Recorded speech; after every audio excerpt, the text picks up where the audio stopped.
Assalamualaikum teman-teman, saya akan menjelaskan tentang pemikiran ekonomi Islam Indonesia. Syarifuddin Prawiranegara, Muhammad Hatta, dan Dawam Raharjo. Syarifuddin Prawiranegara lahir pada 28 Februari tahun 1911 di Anyar Kidul, Kabupaten Serang, Banten, sebagai anak kedua dari Raden Arsyad Prawira Atmaja. Beliau merupakan keturunan keluarga priayi Banten yang taat akan agama. Syafruddin Prawiranegara lahir dari pasangan suami istri Arsyad Prawira Atmaja dan Nuraini. Konsep pemikiran ekonomi Islam Syarifuddin Prawiranegara. Syarifuddin Prawiranegara menempatkan sistem ekonomi Islam di tengah-tengah antara sistem ekonomi kapitalis dan sosialis. Baginya, dasar sistem ekonomi Islam tidak berbeda dengan dasar sistem ekonomi yang berlaku di negara-negara non-Islam. Kesamaan tersebut menyangkut dua hal.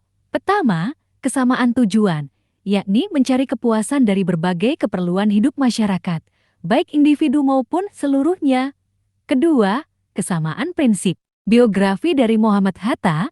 Muhammad Hatta lahir di Minangkabau.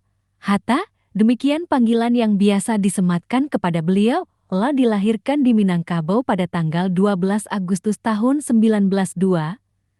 Hatta kecil dibesarkan dalam sistem keluarga dan budaya yang patrilineal dan dalam lingkungan para pedagang atau pengusaha. Konsep pemikiran ekonomi Islam Muhammad Hatta. Pemikiran ekonomi Muhammad Hatta yang cukup dikenal, yaitu ekonomi kerakyatan untuk membangun perekonomian rakyat, petani, nelayan, dan lain-lainnya melalui koperasi. Sistem ekonomi kerakyatan dibangun berdasarkan tujuan untuk mewujudkan keadilan ekonomi dan keberpihakan kepada kaum lemah sehingga dapat meningkatkan kemakmuran rakyat dan terwujudkan keadilan sosial bagi seluruh rakyat Indonesia. Biografi dari Dewi Ahmad lahir di JWM. Dawam Raharjo lahir di Kampung Baluwarti, Solo, Jawa Tengah pada tanggal 20 April tahun 1942.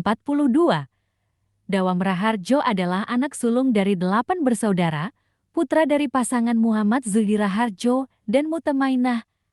Aktivitas masa kecil Dawam Raharjo dimulai dengan pengenalannya terhadap ilmu-ilmu agama. Konsep pemikiran ekonomi Islam Dewi Ahmad Raharjo.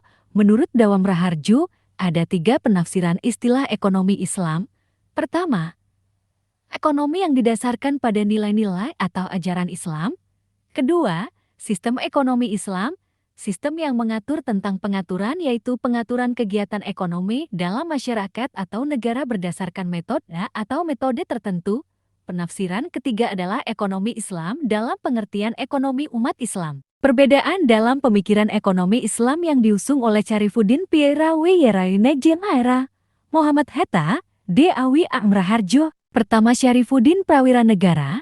Negara harus berperan aktif sebagai pengatur utama perekonomian untuk memastikan keadilan distribusi kekayaan nasional. Kedua, Muhammad Hatta mengembangkan konsep ekonomi yang lebih berfokus pada asas demokrasi ekonomi dengan koperasi sebagai pilar utama. Dawam Raharjo memiliki pandangan bahwa ekonomi harus dikelola ketiga berdasarkan prinsip-prinsip syariah yang menekankan keadilan, keseimbangan, dan keberlanjutan.